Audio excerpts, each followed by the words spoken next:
ሰላም እንዴት ናችሁ የእግዚአብሔር ቤተሰቦች? እንኳን በሰላም መጣችሁ። ዛሬ ከኔ ጋራ ስለ አንድ ርዕሰ ጉዳይ በጥልቀት የምንወያይ ወይም ደግሞ የምንማማር ይሆናል ማለት ነው። እሱም በመጽሐፍ ቅዱስ ሐዋርያው ቅዱስ ጳውሎስ በሮሜ መልእክቱ ምዕራፍ 5 ከቁጥር 5 ላይ ያስቀመጠውን የእግዚአብሔር ቃል በሰፊው የምንመለከት ይሆናል። ይሄ ቃል እንግዲህ በጣም ወሳኝና ጠቃሚ ነው። ይኸውም ተስፋ አያሳፍርም የሚል ነው ማለት ነው።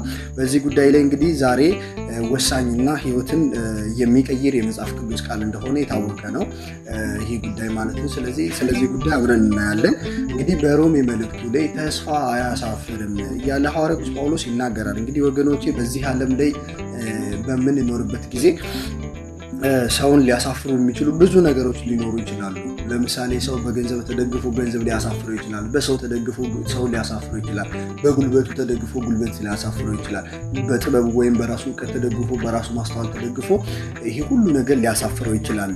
ስለዚህ በጤናው ተደግፎ ከሰው ጋር ባለው ግንኙነት በብዙ አይነት ነገር በስልጣን በእነዚህ ነገሮች ተደግፎ ሰው ሊያፍርባቸው የሚችልባቸው ምድራዊ የሆኑ ጉዳዮች ብዙ ነገሮች እንዳሉ እናስተውላለን በዚህ ዘመን። በመጽሐፍ ቅዱስ ግን መጽሐፍ ቅዱሳችን እንደሚነግረን የማያሳፍረው ተስፋ እንደሆነ ይነግረናል። እና ተስፋ ምን ማለት ነው የሚለውን ነገር ከማየት በእግዚአብሔር መልካም ፍቃድ የዛሬውን ጉዳያችን እንዳስሳለን ማለት ነው። እንግዲህ ብዙ ሰዎች ተስፋ ማለት ምኞት ይመስላቸዋል። ይኸውም ምኞት እንደሆነ ያስባሉ። በተለይም ደግሞ ምናልባት ይሆናል ብለን በጥርጣሬ መንፈስ የምናወራው ወይም ደግሞ የምናስበው የምንመኘው ነገር ተስፋ እንደሆነ ይናገራል። ነገር ግን መጽሐፍ ቅዱስ ተስፋን በሌላ አውድ ወይም ደግሞ በተለየ መንገድ እንድንረዳው ያግዘናል። ይኸውም ደግሞ ተስፋን በመጽሐፍ ቅዱስ ጠቅለል ባለ ሁኔታ ስለ ተስፋ በምናይበት ጊዜ ምንድን ነው የምንረዳው የሚለውን ስናይ ተስፋ በእግዚአብሔር ታማኝነት ላይ የተመሰረተ እርግጠኛ የሆነ ጥበቃ እንደሆነ እንረዳለን። ምንድን ነው በዚህ ውስጥ የምንረዳው ነገር? እግዚአብሔር ታማኝ ነው። እግዚአብሔር አምላክ ለተናገረው ነገር፣ እግዚአብሔር አምላክ ለሚያደርገው ነገር ሁሉ ታማኝ ነው። በዚህ ታማኝነቱ ላይ የተመሰረተው የኛ እርግጠኝነት እሱ እርግጠኝነትን ብቻ አይደለም ጥበቃችንም ጭምር እሱ ነው ተስፋ የሚባለው ማለት ነው። ስለዚህ ተስፋ ማለት እግዚአብሔር የተናገረውን ይፈጽማል ብሎ በፍጹም በሆነ እምነት ጽኑ በሆነ እምነት ማመን ነው ማለት ነው። ምናልባትም አሁን ህይወታችን ውስጥ ብዙ ችግር ሊኖር ይችላል። ምናልባትም ደግሞ ሰዎች ተስፋ አስቆርጠውን ሊሆኑ ይችላል። ምናልባትም ረጅም ጊዜ ስንጸልይላቸው የነበሩ ነገሮች እንደምንፈልጋቸው ወይም በፈለግናቸው ጊዜ ላይከናወኑ ላይሆኑልን ይችላሉ። በዚህ ሁሉ ነገር ውስጥ ግን እግዚአብሔር ይችላል ወይም ደግሞ ያደርግልኛል ብሎ በእግዚአብሔር ላይ እርግጠኛ መሆን ያ ነው ተስፋ የሚባለው። ለዛም ነው በመጽሐፍ ቅዱስ ላይ እግዚአብሔር አምላክ በእኔ ታመን ተስፋም አያሳፍርም እያለ በመጽሐፍ ቅዱስ የሚነግረን ሐዋርያው ቅዱስ ጳውሎስም የሚመክረን ማለት ነው። ዕብራውያን ላይ ስለ ተስፋ ሲናገር ሐዋርያው ተስፋን በአንድ ነገር ይመስላል። እሱ ምን ይለዋል? የነፍስ መልህቅ ነው ብሎ ይናገራል። በተለይ ዕብራውያን ምዕራፍ 6 ከቁጥር 19 ላይ ተስፋ የነፍስ መልህቅ ነው ይላል። መልህቅን ስንመለከት እግዚአብሔር ሰዎች መልህቅ መርከብ በማዕበል ውስጥ እንዳትጠፋ ይይዘዋል ወይም ደግሞ ይረዳዋል። ይኸውም ተስፋ በሰው ልጅ ሕይወት ውስጥ እንደ መልህቅ ሆኖ በመከራ ውስጥ ሊሆን ይችላል፣ በፈተና ውስጥ ሊሆን ይችላል፣ ሰዎች ሊጥሉን ሲሞክሩ ሊሆን ይችላል። እንደ መልህቅ ሆኖ ሊይዘን የሚችለው ምንድን ነው ያን እንደሆነ ተስፋ ነው። ለዛም ነው ተስፋ እንደ መልህቅ ሊይዘን የሚችል ነገር እንደሆነ የሚያስረዳን ማለት ነው። ስለዚህ በዚህ ነገሮች ሲበላሹ ምን ሲሉ ተስፋን እንዳንቆርጥ መጽሐፍ ላይ በተደጋጋሚ በእግዚአብሔር በሚያደርጋቸው ነገሮች ላይ ተስፋ እንዲኖረን የሚያስፈልገው ማለት ነው። እንደ እግዚአብሔር መልካም ፍቃድ ተስፋ ይሄ ነው ብለን ካልን የዓለም ተስፋ፣ የክርስቲያኖች ተስፋን በሁለት በእነዚህ ከፍለን ማየት እንችላለን። ምክንያቱም ቦልድ የሆነ ወይም ደግሞ የታወቀው ነገር ዓለምም ተስፋ እንድናደርግ ወይም ደግሞ በዓለም ያሉ ሰዎች ጠቢባን ሊባሉ ይችላሉ፣ ፈላስፋዎች ሊባሉ ይችላሉ። ልክ ክርስቲያኖች ተስፋ እንድናደርግ በክርስቲያኖች በኩል ያሉ መምህራን እንደሚመክሩን ሁሉ ዓለምም ትመክረናለች አይደለ? ተስፋ ነገር ግን ዓለም የምትሰጠን ተስፋ ክርስቲያኖች ከሚኖራቸው ወይም ደግሞ ከክርስቲያኖች ተስፋ በተለየ መልኩ ነው። ለምሳሌ የዓለም ተስፋ በሁኔታ ላይ የተመሰረተ ነው። የዓለም ተስፋ ነገሮች ከተበላሹ የሚቆረጥ ወይም ደግሞ ሊጠፋ ወይም ደግሞ ሊቆም የሚችል ነው። ብዙ ነገሩ ከክርስቲያኖች ተስፋ በጣም የራቀ የተለየ ነው። የዓለም ተስፋን ስንመለከት በእውቀት፣ በገንዘብ፣ በጉልበት እነዚህን በመሳሰሉ እነዚህ ሊያመጧቸው በሚችሏቸው ጉዳዮች ላይ የተመሰረተ ነው። ነገር ግን የክርስቲያን ተስፋ በእግዚአብሔር ላይ የተመሰረተ ነው። መሰረቱ የክርስቲያኖች ተስፋ እግዚአብሔር ነው። እግዚአብሔር መሆኑ ምንድን ነው? የክርስቲያኖችን ተስፋ ለየት ያለ ነው እንድንል የሚያደርገን ተስፋው መሰረቱ እግዚአብሔር መሆኑ ነው። የታወቀ ነገር ነው። ምንድን ነው እግዚአብሔር መሆኑን እንዲለይ የሚያደርገው ያለ እንደሆነ እግዚአብሔር የማይለወጥ ጽኑ ነው፣ ደግሞ ጽኑ አምላክ ነው። ስለዚህ ሁኔታዎች ቢቀያየሩ እግዚአብሔር አይቀየርም። ሰዎች ቃላቸው ሊፈርስ ይችላል። እግዚአብሔር ቃሉን ሊፈርስ ወይም ደግሞ ሊለወጥ አይችልም። ሰዎች ሊተውን ይችላሉ። እግዚአብሔር ግን ከእናንተ ጋር ነኝ ብሎ ተስፋን የሰጠን አምላክ ስለሆነ የማይቀየር ወይም የማይተውን አምላክ ነው። ስለዚህ ተስፋችን እግዚአብሔር ነው የክርስቲያኖች የኛ። ዓለም ግን የምትሰጠን ተስፋ የሆነ የሚጨበጥ ሆኖ ነገር ግን ምን ሊል የሚችል ነው? የሚጠፋ ነገር ነው፣ መሰረትም የሌለው ነገር ነው። ስለዚህ ከእግዚአብሔር የሆነ ተስፋ ግን ሁል ጊዜ መሰረቱ ጽኑ ነው፣ የታወቀም ነው፣ እንዲሁም ደግሞ የማይናወጽ ነው፣ የማያሳፍርም ተስፋ ነው ማለት ነው። የማያሳፍርም ተስፋ ነው። እንግዲህ ተስፋቸው ማን ነው ካልን እግዚአብሔር ነው። ተስፋችን ነገር አይደለም። ተስፋችን ሰው አይደለም። ተስፋችን ገንዘብ አይደለም፣ ወይ ደግሞ ገንዘብ ሊያመጣው የሚችል ነገር አይደለም። ቁስ ነገር ወይ መልካችን ወይ ደግሞ ስልጣናችን ወይ እውቀታችን አይደለም። ተስፋችን የክርስቲያኖች ትልቁ ተስፋችን መጽሐፍ ቅዱስ እንደሚገልጠን በሰፊው እንደሚያስተምረን ክርስቶስ አምላካችን ኢየሱስ ክርስቶስ እንደሆነ መጽሐፍ ቅዱስ ይነግረናል። በተለይም ይህን ሐዋርያው ቅዱስ ጳውሎስ ኢየሱስ ክርስቶስ ተስፋችን መሆኑን ሲናገር ወደ ቆላስይስ በላከው መልእክቱ ምዕራፍ 1 ከቁጥር 27 ላይ እንዲህ ይለናል። ክርስቶስ በእናንተ ያለ የክብር ተስፋ ነው ይላል። የምን ተስፋ ነው? ክርስቶስ የክብር ተስፋ ነው። የማያሳፍር የክብር ተስፋ ተስፋ የማንቆርጥበት ወይም ደግሞ የማይዝል የክብር ተስፋችን ክርስቶስ ኢየሱስ እንደሆነ ይናገራል። በጣም በሚገርም ሁኔታ ሐዋርያው የቆላስይስ መልእክትን የጻፈው በሮም በመጀመሪያ እስር ቤት በነበረበት ጊዜ ነው። ይሄ የቆላስይስ መልእክት የጻፈው ማለት ነው። አስተውሉ። አሁን እሱ ምናልባት በእኛ ስጋውያን የሆኑ ሰዎች በሱ አይነት ሁኔታ ውስጥ ብንሆን ተስፋ ቆርጠን ልንተወው የምንችላቸውን ነገሮች በዚያ ሁኔታ ውስጥ እያለ ያደርጋል። ለምሳሌ ማን ነው እስር ቤት ሆኖ ከእስር ቤት ውጭ ያሉትን ሰዎች የሚያጽናና አይዟችሁ በርቱ እያለ ክርስቶስ ኢየሱስ ለእናንተ ያለው ፍቅር ታላቅ ነው እያለ በተስፋ ኑሩ እያለ እሱን ተስፋቸው አድርጉ እያለ ሊመክር የሚችል ሰው ማን ነው ከዓላማውያን ዘንድ? ሐዋርያው ግን ምንም አይነት ምቹ ሁኔታ በሌለበት ሁኔታ ውስጥ ሆኖ ክርስቶስን ተስፋ እንዲያደርጉ ለሰዎች ሲመክር እንዲሁም ደግሞ ሲያጸናቸው እንመለከታለን። ለዚህ ሁሉ ይሄን ለማድረግ ምንድን ነው ሐዋርያውን ያነሳሳው ያልን እንደሆነ ሐዋርያው ቅዱስ ጳውሎስ ማለት ነው በክርስቶስ ጽኑ በሆነው መሰረት ላይ ተስፋውን ያደረገ ታላቅ ሰው ስለሆነ ነው። ስለዚህ ክርስቶስ ኢየሱስ ተስፋችን ነው፣ የተስፋችን ምንጭ ነው፣ የተስፋችን መሰረት ነው፣ የተስፋችንም ደግሞ ዋስትና ነው። ይህንን ዋስትናችን መሰረቱ ምንጩ የሆነውን ክርስቶስ ከያዘን ሁል ጊዜ ምን እንሆናለን? የማያሳፍረውን ተስፋ እያያዝን እንዴ። ስለዚህ ክርስቶስ እስካለ ድረስ ተስፋችን አለ። ክርስቶስ ደግሞ ዘላለማዊ ነው። ስለዚህ ተስፋችን ዘላለማዊ ነው፣ የማያሳፍርም ጭምር ነው ማለት ነው። ምናልባትም በህይወታችን ውስጥ ሰዎች አይሆንልህም ወይ ደግሞ ይሄ ነገር አይከናወንልህም ብለውን ሊሆን ይችላል። ግን እግዚአብሔር ይሆናል ካለ የሚችል አምላክ ነው። የሚናገረው ቃል ስልጣን ያለው ነው። እግዚአብሔር የሚያደርገው በስልጣን ነው ነገሮችን ማለት። ስለዚህ ይሄ ስልጣኑ ነገሮች የምንፈልጋቸው ነገሮች አንዳች እንኳን እንደ ሀሳቡ ብንለምን ይከናወንልናል ብሎ መጽሐፉ እንደተናገረው እንደሱ በጎ ፈቃድ የምንለምን ከሆነ ነገሮች ይሆኑልናል ማለት ነው። ወይም ደግሞ ይከናወኑልናል። ምናልባት ደግሞ ሁሉ በሮች ተዘግተውብን ሊሆኑ ይችላሉ። እግዚአብሔር ግን አዲስ በርን ይሰጠናል ለኛ። ምናልባት ሰዎች ተመላልሰውበት ያ በር አሮጌ ሊሆን ይችላል። እግዚአብሔር አዲስ በር፣ አዲስ መንገድ፣ አዲስ ህይወት፣ አዲስ አስተሳሰብ፣ አዲስ ነገሮችን በእኛ ህይወት ውስጥ ያመጣል። ምን የምናደርግ ከሆነ እሱን የተስፋችን ምንጭ፣ እሱን የተስፋችን መሰረት፣ እሱን የተስፋችን ማዕከል የምናደርገው ከሆነ ማለት ነው። ይሄ ነገር ምንድን ነው?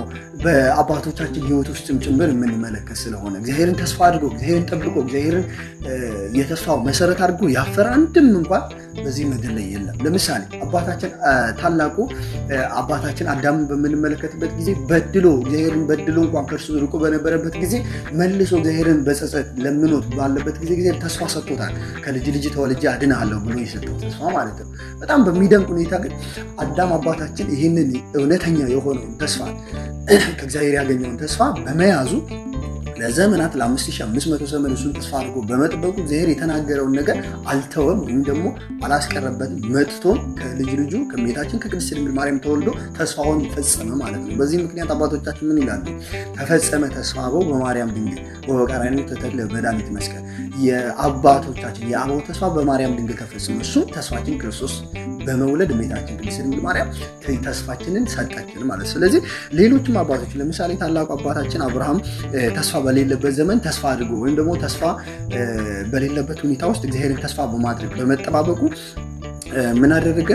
እግዚአብሔር አምላክ በሕይወት ውስጥ ታላቅ የሆነ ነገር እንዲሆንለት እንዲያደርግለት አድርጓል። ሮሜ 4 ላይ ሐዋርያው ቅዱስ ጳውሎስ ይህን ጉዳይ በደንብ ገልጧል። ተስፋ በሌለበት ተስፋ አድርጎ አመነ ብሎ አብርሃምም ስለማመኑ ደግሞ የተደረገለት ታላቅ ነገር ይናገራል። ይህ ሁሉ የሆነው ተስፋ በማድረጉ ምክንያት ወይም ደግሞ በእግዚአብሔር ላይ የጣለው ተስፋ ነው።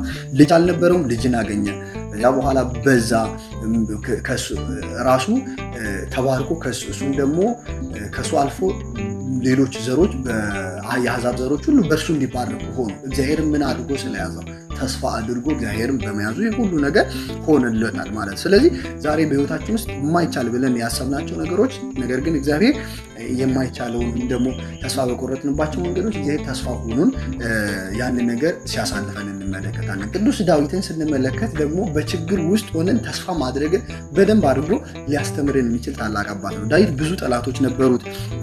ብዙ ጊዜ በፍርሃት ብዙ ጊዜ በረዓድ ሆኖ በመከራ ውስጥ ሆኖ ሕይወቱን አሳልፏል። ታላቁ ንጉሥ ዳዊት ማለት መዝሙር 42 ላይ ይሄ ዳዊት የሚጨነቀው ዳዊት የሚያዝነው ዳዊት ወይም ደግሞ መከራ የበዛበት ዳዊት ለነፍሱ አንዲት ምክርን ይናገራል። እንዲህ ይላል፣ ነፍሴ ሆይ ለምን ታዝኛለሽ? እንዲሁም በእግዚአብሔር ታመኝ እያለ ነፍሱን ይመክራል። ዳዊት እንግዲህ ራሱን በተስፋ ያበረታ ነበር። ሁላችንም ክርስቲያኖች እንደዚህ በአባቶቻችን ፈለግ ወይም ደግሞ በአባቶቻችን የህይወት አኗኗር ዘይቤ ነው ልንኖር የምንገባው።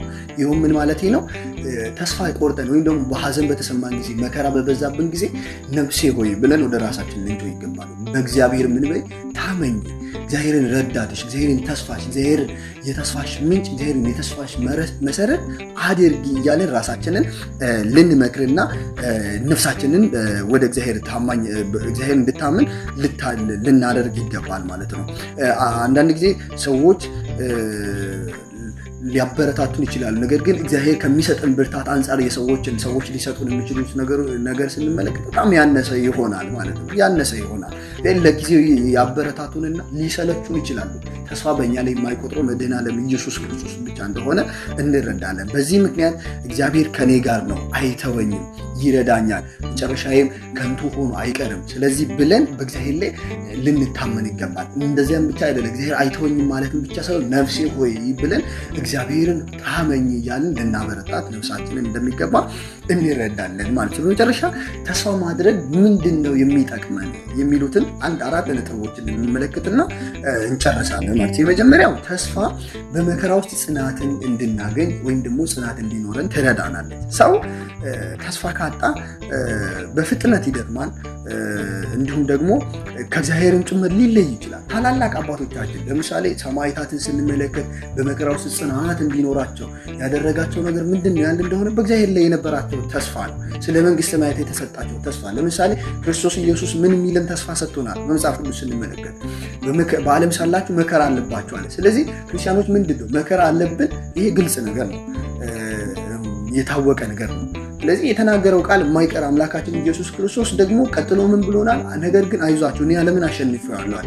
የእርሱ ዓለምን ማሸነፍ ለእኛ ምን ተስፋን ይሰጠናል? ዓለም ተሸናፊ እንደሆነች ወይም ልትሸነፍ እንደምትችል እናውቃለን። ክርስቶስ አምላካችን ደግሞ ለአንዴና ለመጨረሻ ጊዜ ዓለምን ድል ነስቶ አሸንፏል። ስለዚህ እኛንም ደግሞ አሸናፊዎች እንዳደረገ እንረዳለን። ለዚህ ነው ሐዋርያው ቅዱስ ጳውሎስ በሁለተኛ ቆሮንቶስ ምዕራፍ 15 ላይ ሞት ሆይ መውጊያ የት አለ እያለ በሞት ላይ የምንዝባበትበትን ኃይል ክርስቶስ አምላካችን እንደሰጠን ይናገራል ማለት ነው። ይህ ሁሉ ክርስቶስ ኢየሱስ እርሱ ድል በመንሳቱ እኛን ደግሞ ድል ነሺዎች እንደሆንን ሰጥቶናል። ይሄንን በተስፋ ነው የምናገኘው። ስለዚህ ተስፋ በመከራ ውስጥ ጽናት እንዲኖረን ያደርጋል። ሌላው ሰላም ነው። እንግዲህ በዓለም ላይ በጉልህ በምናየው ነገር ዓለም ሰላምን ለመስጠት ብዙ ነገር ስትለፋ እንመለከታለን። ዓለም የሚሰጠው ሰላም በክርስቶስ ላይ ተስፋ በማድረጋችን ከምናገኘው ሰላም ጋር በፍጹም የተለያየ ነው። ዓለም የእግዚአብሔር ቤተሰቦች ስለ ሰላም ስታውጅ በአንድ በኩል ሰላምን የሚያደፈርስ ነገር ይዛ ነው ስለ ሰላም የምታውጅ። ክርስቶስ ኢየሱስ አምላካችን ሰላም ለእናንተ ይሁን ሲል እውነተኛውን ሰላም በመንፈስ ቅዱስ አማካኝነት ለዓለም የላከው ክርስቶስ ሰላምን ሲሰጠን ግን ያ የማይናወጥ ጽኑ ሰላም ይሆናል ማለት ነው። በዚህ ጉዳይ ላይ እግዚአብሔር የሚሰጠው ሰላም የተለየ ሰላም እንደሆነ ያውም ያንን ሰላም በተስፋ እንደምናገኘው ሲያስረዳን ሐዋርያው ቅዱስ ጳውሎስ ሮሜ 15 ላይ እንዲህ ይለናል፣ የተስፋ አምላክ በሰላም ይሙላችሁ ይላል። በሰላም የሚሞላን ጽኑ የሆነውን እውነተኛ የሆነውን ሰላም የሚሞላን የተስፋ አምላክ የሆነው ክርስቶስ አምላካችን እንደሆነ እንረዳለን። ምክንያቱም እግዚአብሔር ሁሉን እንደሚቆጣጠር የምናውቀው ነው። ሰላም ከእጁ የሚመነጭ ነው። ፍቅር ከእጁ የሚመነጭ ነው። ስለዚህ ይህንን እንረዳለን። ሶስተኛው አዲስ ኃይልን እናገኛለን ተስፈኞች ስንሆን ወይም ተስፋ ሲኖረን። ኢሳያስ ላይ እግዚአብሔር የተናገረው ቃል አለ። ታላቁ ነቢይ ልዑል ኢሳያስ ምዕራፍ 40 ቁጥር 31 ላይ እንዲህ ይላል፣ እግዚአብሔርን ተስፋ የሚያደርጉ ኃይላቸውን ያድሳሉ ይላል። እግዚአብሔርን ተስፋ ማድረግ ይታደሳል። ሁልጊዜም ኃይላችን እየታደሰ እንዲሆን ወይም ደግሞ እንዲሄድ ያደርግልናል። ይህንን እንረዳለን። የመጨረሻው ፍርሃትን ማጥፋት ወይም ተስፋ ያለው ሰው ነገ ምን ይሆናል ብሎ አይጨነቅም፣ አይፈራም፣ አይተባም፣ ጽኑ ይሆናል። ሁል ጊዜ በእግዚአብሔር ላይ መታመኑ የሆነለት ሰው ነገ በማን እጅ ነው ብሎ ያምናል? በእግዚአብሔር እጅ ነው። ስለዚህ በእግዚአብሔር እጅ የሆነ ነገር ያለ ነገር ሁሉ ደግሞ ምን እንደሆነ እንረዳለን፣ መልካም እንደሆነ እንረዳለን። ከእግዚአብሔር ዘንድ ክፋት የለም፣ ከእግዚአብሔር ዘንድ መጥፎ ወይም ደግሞ ክፉ ነገር የለም። ስለዚህ ነገ በእግዚአብሔር እጅ ላይ ነው ስንል ነገ መልካም ነው ማለታችን ነው። ባይዲፎ ምን ማለት ነው? እግዚአብሔር መልካም ስለሆነ ከእርሱ ዘንድ ሁል ጊዜ መልካም ነገር ስለሚገኝ፣ ስለዚህ ፍርሃትን እናሸንፋለን። ስለ ነገ አንፈራ። ነገ በእጁ ያለ አምላካችን እግዚአብሔር ወዳጃችን ነው። ተስፋችን መሰረቱ በሱ ላይ ነው። ምንጩ የተስፋችን እሱ እንደሆነ ስለምናውቅና ስለምንረዳ፣ በስተመጨረሻም ለምን ተስፋ አያሳፍርም ተባለ የሚለው ነገር አይተን እንጨርሳለን። እርሱ ምንድነው? ሮሜ 5:5 ላይ እመልሳችኋለሁ። ሮሜ 5:5 ላይ ተስፋ አያሳፍርም ከማለቱ በፊት አንድን ቃል ሐዋርያው ቅዱስ ጳውሎስ ይናገራል። እንዲህ አለ፣ በመንፈስ ቅዱስ የእግዚአብሔር ፍቅር በልባችን ስለፈሰሰ ተስፋ አያሳፍርም ይላል። ይህ ማለት እግዚአብሔር ይወደናል። እግዚአብሔር ቤተሰቦች፣ እግዚአብሔር ፍጹም በሆነው ፍቅር ይወደናል። እግዚአብሔር የሚወደን ደግሞ ከሆነ ተስፋችን ምን አይልም? አያሳፍርም። እግዚአብሔር የሚወደን ከሆነ መጨረሻችን ጥፋት አይሆንም። እግዚአብሔር የሚወደን ከሆነ ለሕይወታችን ዓላማ አለው። በዚህም ምክንያት አለ እግዚአብሔር ለእኛ ካለው ፍቅር የተነሳ ተስፋችን አያሳፍርም እያለ ሐዋርያው ይመክረናል። ምናልባትም ወገኖቼ ዛሬ በከባድ ሁኔታ ውስጥ ልንሆን እንችላለን። ሁላችንም ሰፈር እያደረግን ያለ ነው፣ እየገጠመን ያለው እያንዳንዱ ነገር ሊከብደን ይችላል። የገባንበት ጥልቅ በጣም ከአቅማችን በላይ ሊሆን ይችላል። በላይም በታችም ያለው አምላካችን እግዚአብሔር ጥልቅ ለሱ ምንም አይደለም። ያንን ተስፋ ማድረግ እንችላለን ማለት ነው። መርሳት የሌለብን ነገር በእግዚአብሔር ከፍቅሩ የተነሳ ያገኘነው ተስፋ የማያሳፍር እንደሆነ፣ በእግዚአብሔር ያለን ተስፋ ፈጽሞ የማይወድቅ ጽኑ እንደሆነ ልናውቅና ልንረዳ ይገባል። ሰዎች ቢተውን እግዚአብሔር አይተውንም። ይሄ ብቻ አይደለም፣ በሮች ቢዘጉብን እግዚአብሔር አዲስ በርን ለእኛ የሚሰጥ ታላቅ አምላክ እንደሆነ እንረዳለን። ዛሬ ተስፋችን በክርስቶስ ላይ ያደረግን እንደሆነ እርሱ የተስፋችን ምንጭ የተስፋችን መሰረት ያደረግን እንደሆነ ዘላለማዊ አምላክ ዘላለማዊ ደስታ ዘላለማዊ የሆነን ጽናትን በሕይወታችን ውስጥ ይሰጠናል ማለት ነው። ስለዚህ በመጨረሻ የምነግራችሁ ነገር ሁል ጊዜ አንድን ነገር ክርስቶስ አምላካችን እያልን ልንጸልይ ልንጠይቀው ይገባል። እርሱም ጌታ ሆይ ዛሬ ተስፋችን በአንተ ላይ እንጥላለን፣ ሁል ጊዜ መረባችንን እንጥላለን ብለው እንደተናገሩት ሐዋርያት የተስፋችንን መረብ በእግዚአብሔር ላይ እንጣል። የተሰበረውን ልብ አጽናና፣ ተስፋ የቆረጠውን አበርታ፣ በመከራ ውስጥ ያለውን ኃይል ስጠው፣ በቅዱስ መንፈስ ሰላምንና ደስታን ሙላበት። በእርሱ ያለ ክብር ጽን ለአንተ ይገባል፣ ዛሬም ዘወትርም ለዘላለሙ አሜን። ተስፋ አያሳፍርም። ወስብሐት ለእግዚአብሔር።